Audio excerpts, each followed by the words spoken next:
Hi, and welcome to our goal setting seminar for 2026. Thank you so much for joining me today. My name is Karen Wonders. I'm the founder and CEO of Maple Tree Cancer Alliance. And, goal setting is a big part of my life. I do it every year. I spend probably most of the month of January going through and setting goals and thinking about the year ahead and the different things that I want to do and accomplish that year in the different areas of my life. And then I look at the year before and kind of see what worked and see what didn't. And it's a system that I've used now for several years and wanted to share it with you just in case you might find it interesting. And so hopefully you find this interesting.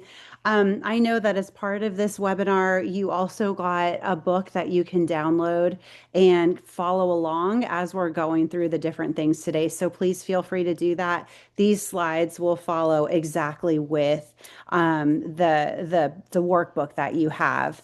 And so as you can, if you kind of take a look at the workbook, you'll see that the way that it's laid out is it's really intended to be done over the course of a couple of weeks. And we're going to go through everything today in one night. And so some of these things you might want to reflect on a little bit afterwards. And I would kind of space those out. So give yourself some time to go through each one. And if it takes a couple of weeks, that's okay. It's really intended to do that. We just have found that sometimes doing weekly classes are not always, they don't always work well with people's schedules. So we wanted to make sure we could work with your schedule. So all of that being said, I'm going to get started and kind of go through this workshop. Let me do this. There we go. That way I can see a little bit better. Okay, so an overview of this workshop. Essentially, what we're going to talk about is why we set goals. Where are you now? What are some limiting beliefs that are holding you back? And getting closure on that, getting closure on the past of things that maybe didn't work out the way that you wanted to, but looking at it from the framework of what lessons can we learn so that we can take those lessons and move forward. And then we'll talk through a goal setting framework and determining what your why is, and then helping you to stay motivated and take action. So that's kind of the overview of this. And, why do we set goals? I put this phrase here. I really like this. This is a Bible verse that I like. It's believe and do not doubt.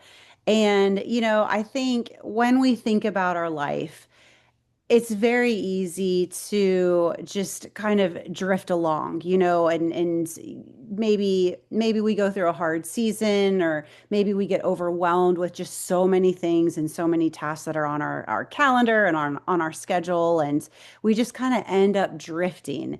And we're not accidentally going to live a great life. If you're just drifting through life, chances are you're not going to get to a destination that you would have picked for yourself. And so I really believe that if we want to build a better life, no matter what our starting point is, it's going to require clarity, it's going to require planning, and then realizing that we do have a choice in this process. We can believe that the best is yet to come. And that is, I think, grounded in reality. So understanding what our current situation is, but then framing that with, okay, this might be my current situation. So, how am I going to build a good life around this current situation? What choices can I make, and how can I be intentional to try to improve my situation and improve my life? And really, I believe that as we do that, and set goals and set intentions for ourselves, then that gives us a direction that we can follow. And I always hear the example, and I think it's a really good one because I'm someone who I use MapQuest, or it's not even MapQuest, it's Apple Maps now. I think I'm showing my age and saying MapQuest. But, if I want to go somewhere that I've never been before, I have to put that address in and into my phone, and then it will give me a map that I can follow as I drive to get to that particular place. If I don't use that map and I just kind of try to figure it out as I go along, chances are I'm not going to reach that destination. And so by having that map and by understanding when I'm supposed to do certain things and, make certain turns, make certain changes, then chances are I will end up at the place that I want to go to. And that's really how I feel about goals. And so we can set goals and then put systems and processes in place so that we can ideally achieve those goals. And so that's what we'll talk about today in this workshop. And so 6 out of 10 Americans set resolutions. I actually thought that number would be higher, but I am one of those six that always set resolutions. And if you are wondering, today is Wednesday, January 7th. So in 2 days on Friday, January 9th, that is termed Quitter's Day. So that is when I believe it's about two-thirds of people who have set resolutions have usually given up on their resolutions by Quitter's Day, which is the second Friday in January. So hopefully you could push through a little bit longer than that. What's funny is my birthday is January 10th. And so last year my birthday fell right on Quitter's Day. And I said, I am determined not to fall into that category of quitting on my goals. But when you look at resolutions that are set, number one, the most common resolution that is set is around health goals. So starting a particular diet, maybe trying a workout challenge, maybe, preparing to do a 5K or a half marathon or something. But that is the most commonly set goal.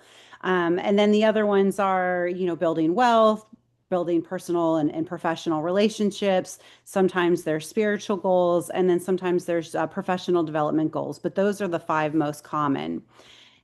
And, this workshop, really what it's designed to do is to help you find clarity and develop courage and make a commitment to accomplishing your goals, whatever they might be. And really, when I look at our goals, sometimes, you can set goals that feel really big and really broad. And oftentimes, when that happens, people might get really intimidated by them. And so, for example, if I'm not someone who runs, but January 1st, I set a goal of, hey, by the end of this year, I want to run a half marathon. The thought of going from 0 miles to 13.1 miles can seem very, very overwhelming for someone. And so, I think that it's important to kind of take that large goal and realize that, yes, overall, this is a really big goal. But if I make one intentional choice at a time, just one intentional choice, on this day, I'm going to get up and I'm going to run to my mailbox. The next day, I'm going to run to, the house across the street and set those goals and just take it one intentional goal at a time. I do believe that most of the goals that we set for ourselves are going to be doable. And that's what I'm hoping to help you with. And so what I want you to really start thinking about and wrapping your brain around is this question of what would a truly breakthrough year look like for you? And so, your health, your disappointments, anything that you might be facing right now, try not to let those discourage you. What we want to do is get real clear on where we are. We want to be very clear on what our current reality is and face that, and then understand that we do have agency. We do have the ability to change different aspects of that. And so one of the ways that we can just take inventory of our life and see what is working, what is not working, what areas am I strong in, what areas do I need to improve on, is by taking this life score assessment. And so this life score assessment here, and you can see it in your workshop. I don't have a picture of it here. I think I do later on. But essentially, this looks at every domain in your life. And so in this, with each domain, you can rate on a scale of 1 to 10 how strong you are in each one of those domains. And so if you've come to this and you're in the middle of battling cancer and you've got treatments and you're feeling fatigued and you're really feeling those side effects, you might feel like, oh, why am I going to set goals when I just feel the way that I do or my health is where it is? I'm going to wait until I get better. And then I'm going to set goals and then I'll start thinking about this. But what I want to kind of show you with this life score assessment is you are more than just your health. You are more than just your finances. You are more than just your relationships.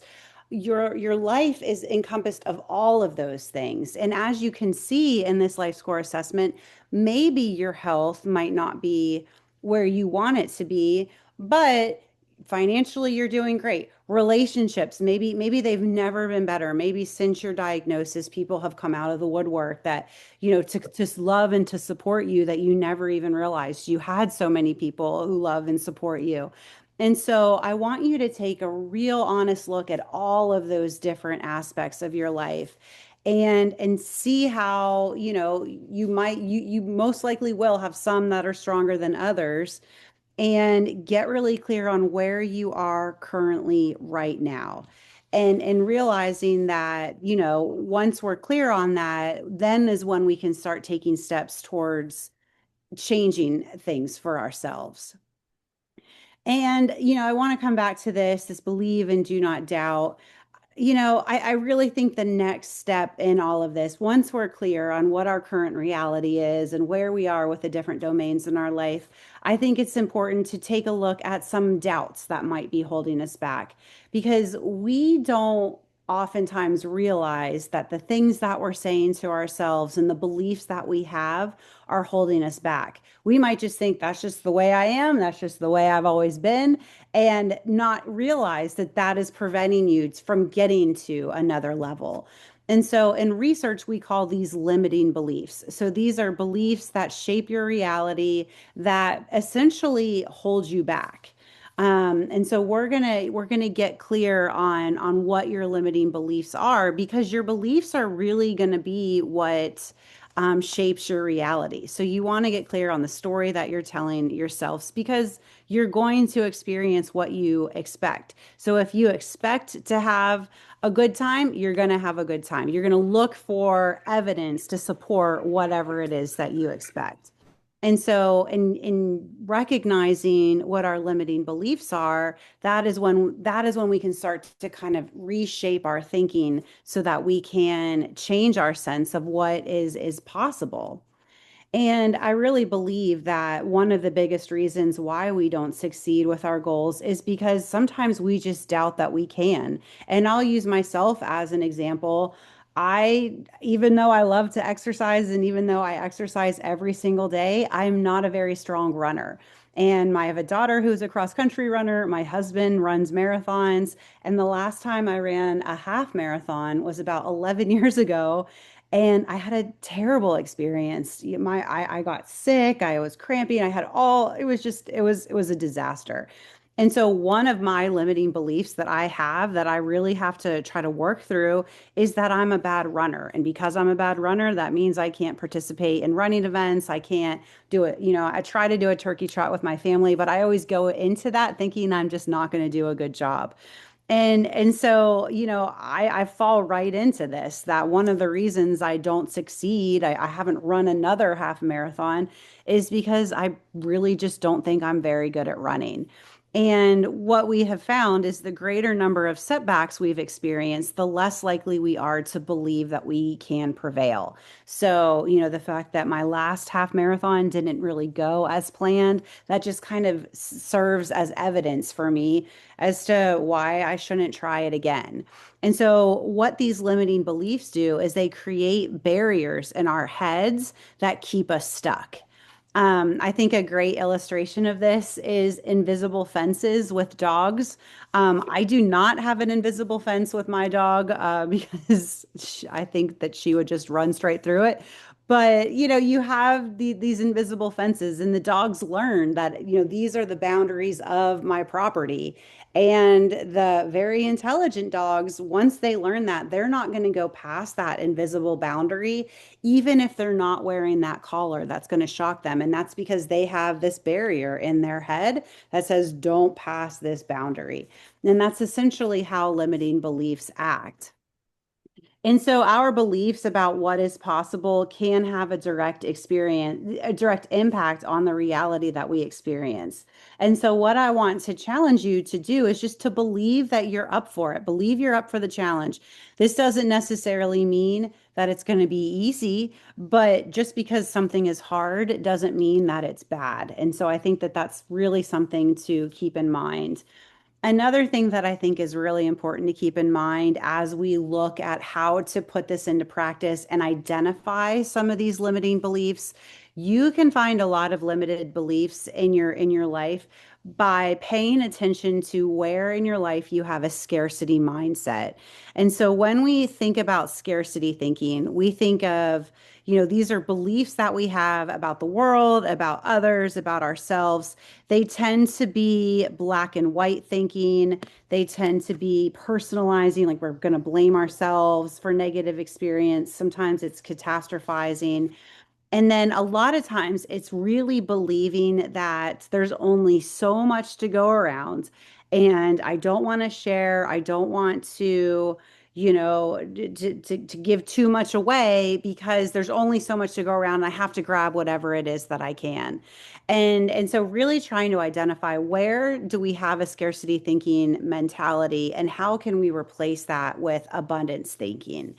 And so traditionally with scarcity thinking, people tend to kind of fall on the fearful sides because they're always thinking catastrophes, worst case scenarios. Other times they can also be entitled at the same time. Oftentimes they believe there's never enough. So, never enough money, never enough food, whatever it might be, it's not enough. And because of that, they tend to be very stingy. They're stingy with their knowledge. They don't want to share that with you. They don't want to share their contacts. They don't really want to help you network or help you expand or grow. They just want to keep it all for themselves. And oftentimes we see a default to suspicion. Oftentimes people in this mindset resent competition, believing that it just makes the pie smaller for everyone. So it's a very pessimistic thinking. Oftentimes they think it's going to be tough times ahead. They're not thinking that the best is yet to come. And they see a challenge as an obstacle. And oftentimes, because of this, they'll think small and they will avoid risk. And so, on the other hand, on the other side of this is, we want to identify places in our life where we do have scarcity mentality and then replace that with abundance thinking. So, being thankful, being confident, believing that there's always more where that came from, sharing your knowledge, sharing your contacts, and helping people grow and develop. I think that is a really important thing. And that helps you to default to a trust and to an openness and being optimistic about the future. If you believe that the best is yet to come, if you see the challenges that you face as opportunities, that's really going to help you to embrace risk and think big and accomplish something maybe that you wouldn't be able to accomplish otherwise. So I want you to start kind of paying attention to that in your life where you notice those things. And that will help you to then identify your limiting beliefs. And again, a limiting belief is just a misunderstanding about the present that's going to shortchange our future. And so this might be thinking about the world, about others around you, about yourselves, whatever that might be. And so these are ways that you can spot them. Again, black and white thinking. So, it's either this or that. There's no in between. If you failed before, you're going to fail again. Personalizing, so blaming ourselves for negative experiences, even when we may have not had really anything to do with it. And then catastrophizing, so assuming the worst, even though you have very little evidence to really go along with that. I know I am very guilty of catastrophizing. I take the smallest problem and I think that the whole world is going to come to an end. And so, one of the things that I've had to learn to ask myself is this question: what if it all works out? And when I ask myself that question, and I really try to save it for when I'm catastrophizing, but if I stop and say, what if it all works out? What would that look like? And then I can start to answer those questions. Well, maybe this would happen, and then maybe this would happen, and what would I do, and how would I get to that point? And, that really does help me to at least start a new path towards, instead of thinking the worst is going to happen, thinking, okay, well, maybe it could work, it could all work out. And what does that look like? And how do I get there? And so, sometimes these limiting beliefs, it's hard to figure out where exactly they come from. They can come really from anywhere. The news, social media, friends, family, your past lived experiences, who knows where they've come from. I'm kind of more of the camp that says, I wouldn't dwell so much on where they came from as much as what are these limiting beliefs and how can I change my thinking around this so that this doesn't hold me back. Some people like to know the why and they like to kind of dig around to figure out why that they have that belief, and that is absolutely fine. I just tend to think I'd rather just focus on this is my belief. Let me see what I can do about that. Because, honestly, most of these barriers that we face are imaginary. And so if you can replace these limiting beliefs with a new way of thinking that is true, that gives you the freedom to go towards a new goal and then act intentionally and with determination towards that goal, then you're more likely to overcome those limiting beliefs and then achieve whatever it is that that limiting belief would have held you back from. And so just keep that in mind that we have more power and more agency than we give ourselves credit for. And so there are four properties that we can talk about when it comes to helping to set our goals, four priorities here. The first is intention. So imagining a better reality than what we're currently experiencing. And then the next one is forethought. So visualizing a future and giving it purpose and giving meaning to our actions right now. Action involves acting on our plans and staying motivated and responding in the moment to stay on course, even if you do hit a challenge, kind of that keep going mentality. And then finally, self reflection. So, evaluating how we're doing and then make adjustments and revise our plans to help us, continue to achieve those goals. Whoopsie. There we go. So, again, ways that you can identify limiting beliefs pretty quickly. If you start with I can't, so I can't run, that would be a limiting belief. I don't have enough resources, I don't have enough time, I don't have enough money, whatever that might be. That's another example of a limiting belief. And one of the things that I do want to kind of keep in mind is that resources should never be the main challenge in achieving your dreams.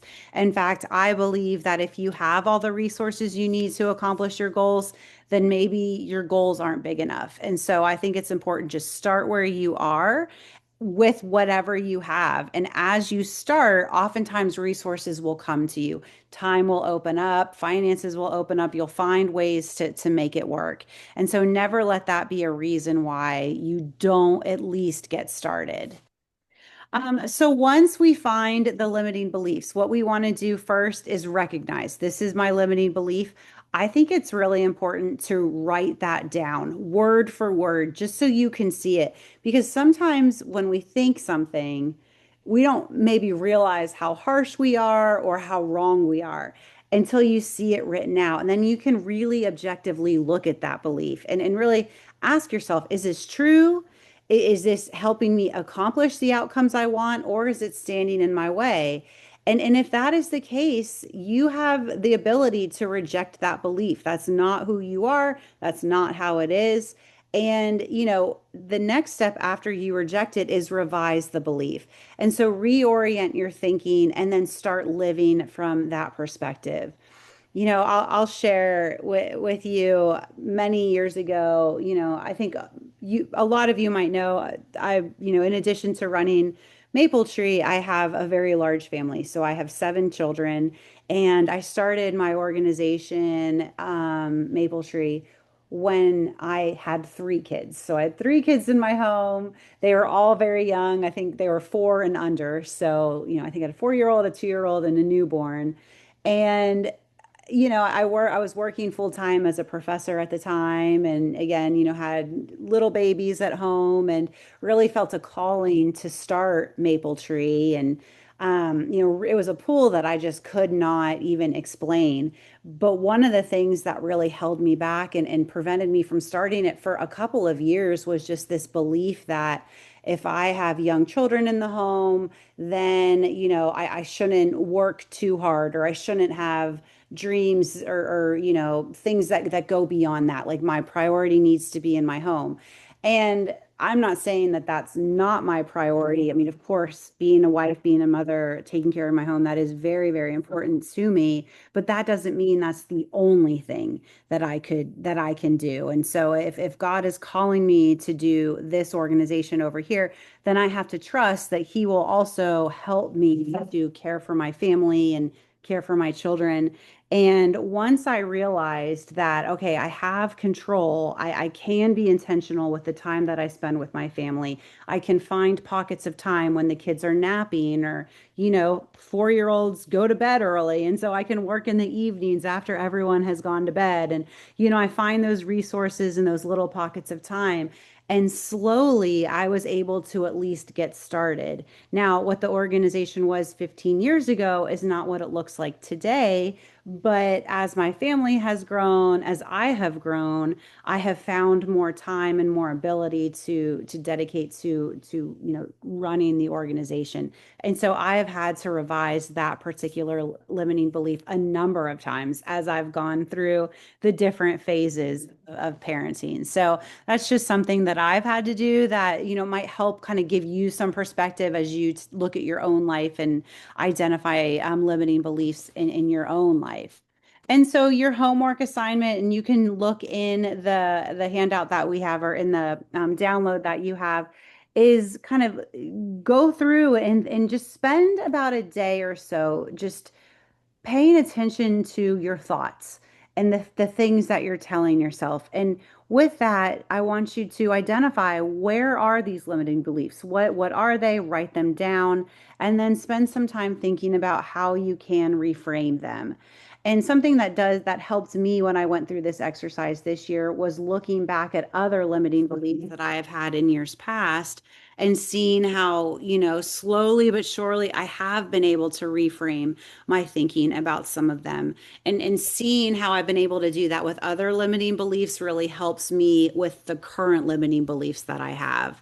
And so, here's just an example for you. So if you have a goal of running a 5K, for example, and maybe you have the limiting belief that I'll never get in shape, which is a very, very common limiting belief, especially if you've never exercised before. Maybe your doctor recommends that you should start exercising. You don't know where to begin. You just don't think you're ever going to get into shape.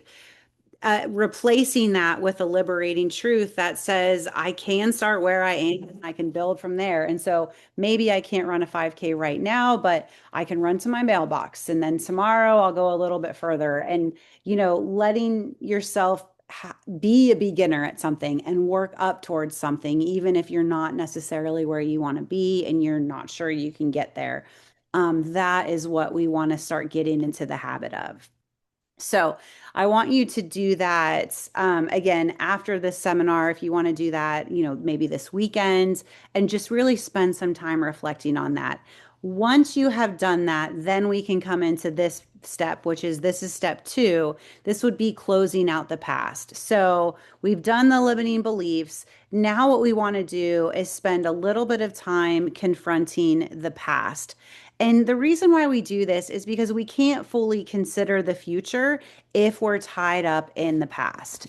And completing the past oftentimes will help us build a better future. So, what I want you to do is think about the last 12 months that you've experienced, and, write out the wins, the losses, get resolution on those so you don't carry unfinished business into the future. So think about hurt, think about disappointments, think about wins that you had, successes that you had. Try to kind of get clear on all of that.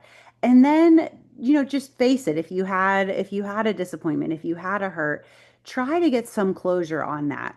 Now, I want to keep in mind that like this is not meant to help with trauma. I mean, if you have a traumatic situation, if there's something in your past that, was maybe abuse or something like that, I think it's important to go to therapy and really spend some time working through that. This is more like, hey, an example for me would be like, I wrote a grant that I thought was good. I thought I had a good connection with the foundation, and the foundation chose not to fund the grant. So that would be a disappointment. Or, maybe a friend group that you might have lost touch with over the last couple of months, and you're not really sure why, what went wrong, or, you're kind of maybe feeling some hurt or disappointment from that.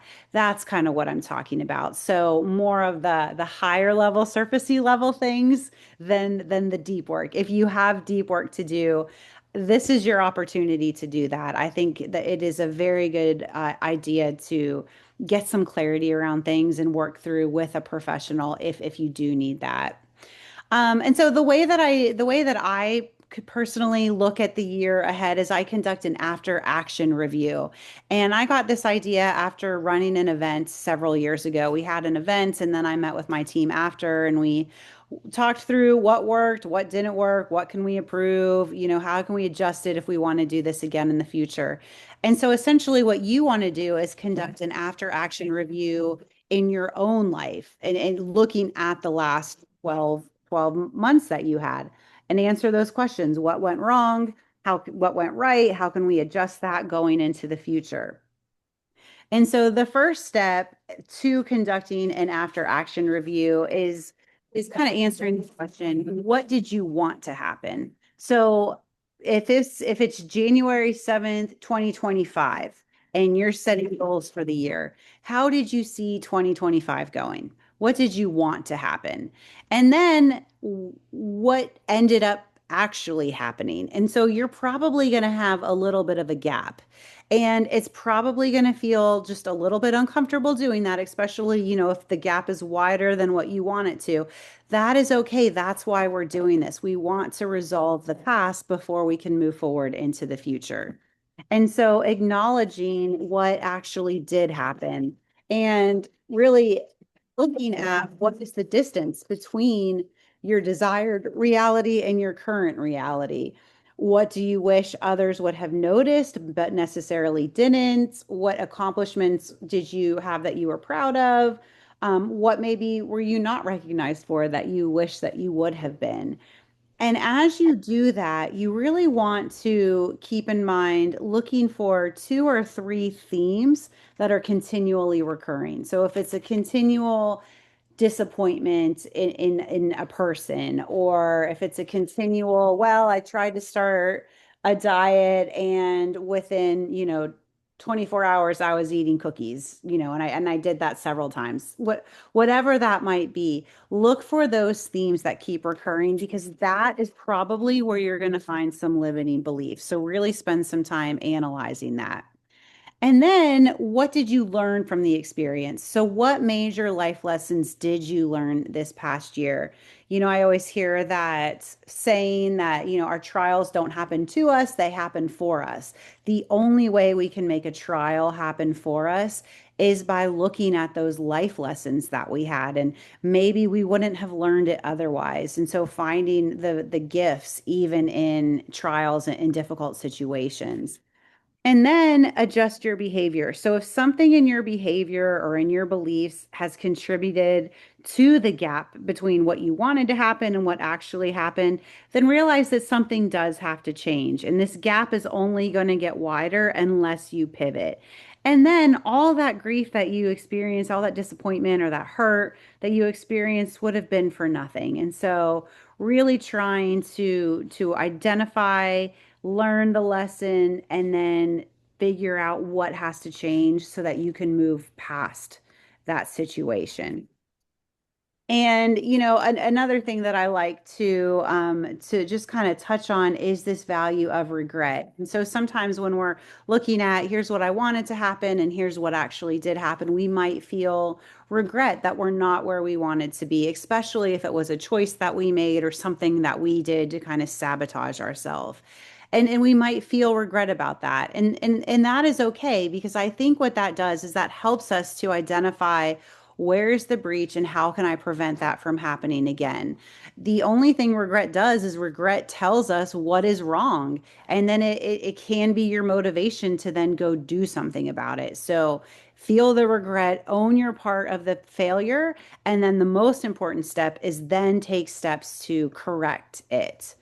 And, I think that it's important to keep in mind that we tend to experience regret the strongest when the opportunity for improvement is the greatest. And so, if we feel really, really strong with regret, then that means we just have all the more opportunity to improve. We have that motivation. And so, what if your greatest frustrations from last year were actually pointing you to some of your biggest wins this year? Really take that into consideration. I think regret is important because it keeps us hopeful. It reminds us that we actually do have agency, we have the power to change. It can help improve our patience and it can expand our possible resources. And then along with that, take some time to see what you're thankful for. Look at all of the blessings in your life. And sometimes when we are kind of wallowing, if we have regret, we can wallow a little bit in self-pity. And so gratitude helps take our eyes off of ourself and puts it on the world around us. And as you do that, as you look at, try to increase your skill of gratitude, that also kind of simultaneously helps to cultivate a mindset of abundance, which again is the opposite of the scarcity thinking that we're trying to avoid here. So, your homework for this is to conduct an after action review. So, once you've gone through and identified your limiting beliefs and kind of started thinking through some ways you could reframe those thoughts, then do an after action review and really take some time looking at last year. How did you see it going? What were your plans? What were your goals? And then what disappointments and regrets did you experience? What did you feel you should have been acknowledged for that maybe you weren't? What accomplishments are you proud of? What themes kept recurring? And what major life lessons did you learn? So take some time to really identify that. Also, take a look specifically at your regrets that you had and ask yourself, what opportunity do these regrets reveal? Meaning, okay, these are my regrets. So how can I change? What opportunities does this give me for growth? And then finally, try gratitude. And so, beginning and ending each day in prayer is a great way to cultivate some gratitude. Practice thankfulness, just telling people thank you. I think that is really, really powerful. Keeping a gratitude journal and, at the end of every day, writing down three things that you're thankful for and blessings that you had throughout the day. Those are all things that will help you to cultivate gratitude in your life. So once we have done all that, once we have gone through and identified our limiting beliefs, once we have done the after action review of the year before, now we can look to the future. So let's spend a little bit of time designing our future, getting clarity on what it is that you want, and understanding that you're not going to drift to a destination that you would have chosen. And that goes back to my map example in the car. If I need to go somewhere that I've never been before, I need a clear path to help me to get there. If I just go in my car and just start turning and doing whatever I think is going to get me there, chances are I'm not going to get to my destination. So let's get really clear on what we want and why it's important. And then let's pursue a plan of action that will accomplish this objective. So, the first thing we want to do is write down your goals. Writing down our goals is going to boost our possibility of achieving those goals by 42%. And the reason why is because in writing down your goals, it helps you to clarify what it is you want. So you can get very clear on that. That will help you to overcome resistance. It will motivate you to take action. And then I think very importantly, it will help filter out other opportunities. And so, every day you're probably presented with different opportunities. And a lot of times we want to say yes to everything. And a lot of people really struggle with saying no. And if you get an opportunity, what you can do is compare that opportunity with what your goals are. And if that opportunity, it might be great, but maybe it doesn't line up with those particular goals that you have. And so that would be your opportunity just to say no to that. On the other hand, another opportunity might come your way and it might fit very well with one of your goals. And so that would be something that you could say yes to. So it provides a filter for you. And also, I think that writing down your goals helps you to see and celebrate your progress. So as you check those goals off your list, that gives you motivation to keep going and to continue working towards those goals. So when we're setting goals, and you probably have heard of the SMART framework before, I'm taking that a step further. We call it the SMARTer goals. So stay tuned to hear what the E and the R stand for. But essentially, when we're talking about smarter goals, this means when we write our goals, we want them to hit these categories. If the goal is going to hit these categories, then that means we're more likely to achieve them because we're more clear on what the goal is asking us to do. So the S stands for specific. With specific, we're going to identify exactly what it is you want to accomplish. And in doing so, you want to make sure that it's measurable. You want a built-in criteria that you can measure yourself against. Otherwise, how are you going to know when you have reached your goal? You're not going to know. So when a goal is measurable, then we know what the criteria is for success. So an example would be, oh, I want to lose weight. Well, losing weight might be specific where we're saying, yeah, that's the goal. I want to lose weight, but it's not measurable because how much weight? If you lose 1 pound, have you reached your goal? If you lose 30 pounds, is that what your goal is? So maybe saying, my goal is to lose 10 pounds by St. Patrick's Day. I just made that up. But you have measurable in the sense that it's, exactly how much weight you want to lose by a certain time period.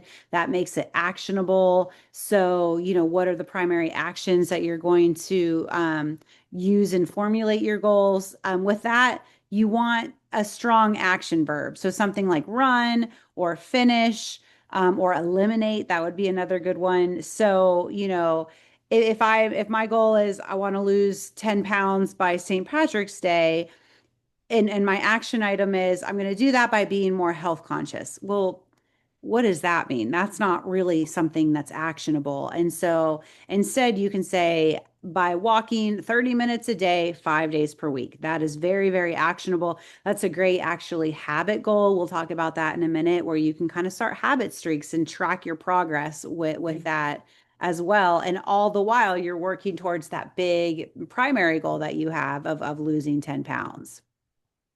Risky. So this is a little bit different than typical. So typical, the R in the SMART framework stands for realistic. I tend to think that when people think realistically, they set the bar a little bit too low. And, my motivation in life is go big or go home, which is probably how I ended up with 7 kids. But I think that risk is going to drive results and that we rise to a challenge, which is another R, by the way. So we're going to rise to the challenge. So it is okay to set goals that are going to stretch you and are going to challenge you. Make sure they're realistic, which again is another R. If I were to say, you know, me not being a very strong runner, oh, I want to run a marathon by Valentine's Day, that is not a realistic goal.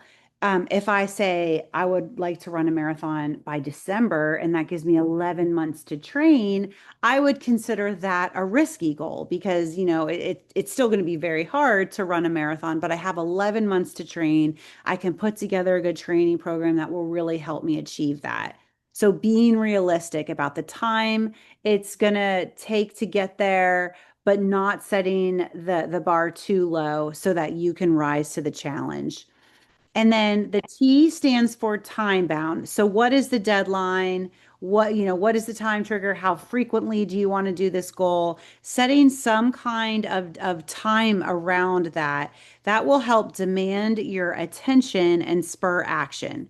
And the one caveat that I want to say is don't make all your goals due on December 31st, because that's going to be a really long time and you're probably going to lose interest in many of your goals between now and then. So I think it's good to have, if you look at the year in quarters, so quarter one, quarter two, quarter three, quarter four, I think it's good to have two or three goals each quarter that you're working towards. And that way, you can have wins along the year that will help motivate you. So getting your goals met in Q1 will help motivate you to focus on your goals for Q2 and down the road for Q3 and Q4. And so take that into consideration. And then also, especially if you're someone who doesn't have a huge, sometimes if we have so many goals, even 7 to 10 goals over the course of a year might be a lot to work on all at once. So can you break that up and make it so that they're spaced out throughout the year? That E stands for exciting. So setting goals that will inspire you. I think it's great that like we have a better chance of reaching our goals if we are internally motivated to do so. And so set goals that are going to excite you. If you don't find your goals personally compelling, then you're not going to have the motivation to push through when things get hard and things get difficult. And so when you're writing your goals, ask yourself, am I willing to work hard to make this happen? If you're not, that's probably not the goal for you. And then finally, the last R stands for relevant. So, in order to succeed, you need goals that aligned with the legitimate demands and needs in your life. So, set goals that are relevant to your actual circumstances and time interests, and make sure that those goals align with your life, with your values, and with your ambitions. So, where should you start when it comes to setting goals? I think the best place you can start is by pulling up your life score assessment results. So, go back to the very beginning of this lecture when we talked about the life score assessment and look at the various domains that you have and where were you particularly low on, and craft goals that are aligned to that personal growth path. I think it's good to stick with about 7 to 10 goals. I think less than that might, maybe not stretch you quite enough. And if you have too many goals beyond 10, oftentimes they might dilute your efforts and distract you. And so sometimes, you want to kind of find that sweet spot in the middle. And then of course, setting a few goals per quarter so that you can space out your effort through the year and making sure that when you set your goals, you're including goals from several different life score domains. And so don't have all of your goals be, for example, about your health. Yes, set health goals, but then what about finances? What about your professional life? What about your spiritual life? Set goals for all of those domains, particularly the areas where you toward on the lower side. And so here's just some examples for you that I wrote down because sometimes I think, well, how am I going to set a marital goal? What does that even look like? And so, a good example of a marital goal would be to go on 2 dates per month and get them on the calendar by the 15th of, January. So that's just one example. And again, that's time bound, that's very specific, it's very clear, it's very actionable, and it helps you get a free night out. So I think it's a good goal to have. So those are just some examples that you can take a look at as you're looking to set your own goals. Here's the other domains. So parental, social, vocational, avocational, and financial. Again, you don't necessarily have to set goals in all of these domains. I mean, if you're not married, if you don't have children, or if your children are out of the house, then obviously those goals are not going to, be goals that you need to set. And maybe you're at a time in your life where you don't need and to look at your hobbies. You just want to focus on, relationships and work and whatever that might be. So if the domain doesn't excite you, don't feel obligated to set the goal in that particular domain. Another thing that I like to kind of just get to the front of your mind is that sometimes when we set goals, we're setting accomplishment goals, which is a one-time, clear, definable scope and time frame. So I'm going to run a half marathon. I'm going to lose 10 pounds. I'm going to save $5,000. Those are all accomplishment goals. You can set goals like that, or you can set, I would say, or and you can set habit goals. So habit goals represent an ongoing activity. So there's no specific deadline because they're not trying to accomplish one specific thing. It's trying to maintain a practice. So oftentimes with this, there's a start date that kind of triggers the initiation, and then you want to keep that streak going. And so an example of that would be I want to exercise 5 days per week every week this year. And then that would, I'm going to start January 1. And there's my start date that triggers that initiation. And then it's up to me to build that habit. So this slide right here just kind of gives you another couple of examples that you can look at when you're trying to decide, is this a habit goal? Is it an achievement goal? Both of them are fine to set. It just might help you in terms of making them measurable, making them actionable to really identify, is this an achievement goal or is this something I want to do ongoing? I also oftentimes with the goals, with habit goals, you have four specific time keys. And so you want to be sure to include a start date, a habit frequency. So how often are you going to do this? Is this going to be daily? Is it going to be specific days per week? Is it monthly? Is it quarterly? What is that? The time trigger, so the specific time of day that you're going to do that, if you can also include that, that definitely will help improve your consistency. So, for example, every morning at 6 a.m., I'm going to go for a run. That would be a time trigger. That's going to help improve my consistency. And then a streak target. So, looking at how many weeks in a row can I achieve this goal? Sometimes that is motivation for you because once you get a good streak going, you want to keep that streak alive. And so when you're writing your goals, it's good to have a mixture of both habit goals and achievement goals. So don't be afraid to include either one. And I just like to include this quote here. Michael Hyatt is a leadership coach that I've followed for many, many years, and a lot of these tasks, this process I've learned from him, and I really like this quote here that a goal is not just about what you want to accomplish, it's about what you want to become. And that's really where I think habit goals come into play, is thinking about what kind of person do you want to be and what habits do you need to put into place to help you become that person. And so your homework for this would be, think through what are 7 to 10 goals you want to achieve this year. Make sure that they're smarter goals. Focus on life domains where you want to see that particular improvement. And then join us for this final phase, which is essentially just making it happen. So once you have your goals, how do we go about making those goals happen? This is the last step in the process of goal setting. And I believe it's the most important in helping us to identify and connect with the specific motivation for each goals that we have. And there is a distinction between the dream and then the work that's required to do it. So everything that is important is going to require work. So the making it happen part is the work that's going to be involved with that. And sometimes we might start out really motivated and we might, be very excited to get started and jump in.